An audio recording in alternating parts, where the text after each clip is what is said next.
சிறகடிக்க ஆசை சரியில்ல. அடுத்த வர எபிசோட்ல நம்ம சந்திரன் இருந்துட்டு சீதா கிட்ட போயிட்டு மாப்பிள்ளை அடமானத்துக்கு காரை போட்டிருக்காரு. அந்த பொழப்புல அவங்க கொஞ்சம் கொஞ்சமா முன்னேறிட்டு வந்துகிட்டு இருக்காங்க. இந்த மாதிரி நேரத்துல அருண் மாப்பிள்ளை இப்படிலாம் பண்றது கொஞ்சம் கூட சரியில்லை சீதா அப்படின்ற மாதிரி சொல்லிக்கிட்டு இருக்காங்க. சீதாவை எதுக்காகமா இப்படி திட்டிட்டு இருக்க?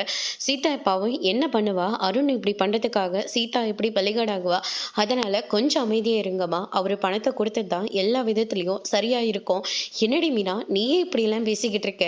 நீங்களே இப்பதான் கொஞ்சம் கொஞ்சமா கஷ்டப்பட்டு மேலே வந்துகிட்டு இருக்கீங்க. இப்போ இந்த நேரத்தில் இந்த 5 லட்ச ரூபா பணம் இப்போ எவ்வளோ பிரச்சனையை உண்டாக்கிட்டு இருக்கு அப்படின்ற மாதிரி சொல்லிடுறாங்க. அதுக்கு என்னம்மா பண்ண முடியும்? நமக்கு சீதாவோட வாழ்க்கை நல்லபடியாக இருக்கணும். அருணுக்கு அவரை கண்டா சுத்தமாக பிடிக்கவே மாட்டேங்குது. ஏற்கனவே அன்னைக்கு பார்த்தீங்கல்ல, அவங்க அம்மா டெத்தில் கூட அவர்கிட்ட தான் அவர் தான் திட்டம் போட்டு அவங்க அம்மாவை கொன்ன மாதிரி சொல்லிக்கிட்டு இருக்காங்க. இந்த மாதிரி சமயத்தில் 5 லட்ச ரூபாயோட விட்டாங்களேன்னு சொல்லிட்டு சந்தோஷப்பட்டுக்கிட்டு விட வேண்டியதுதான். அதுக்காக சீதாவை அவர் எவ்வளோ தூரம்னாலையும் கஷ்டப்படுத்தலாம்ல அப்படின்ற மாதிரி சொல்கிறாங்க.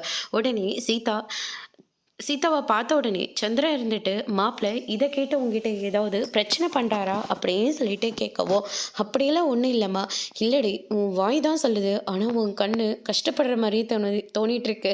சொல்லுமா, உங்கள் 2 பேருக்கு நடுவில் நான் தானே இப்போ கஷ்டப்பட்டுட்டு இருக்கேன் அப்படின்னு சொல்லிட்டு நம்ம சந்திரா ஒரு பக்கம் ரொம்பவே ஃபீல் பண்ணிட்டு இருக்காங்க. அன்னைக்கே முத்து மாப்பிள்ளை அப்போவே சொன்னார் வேண்டான்னு சொல்லி, ஆனால் நீ தான் அடம்பிடிச்சி கல்யாணத்தை பண்ணிக்கிட்ட.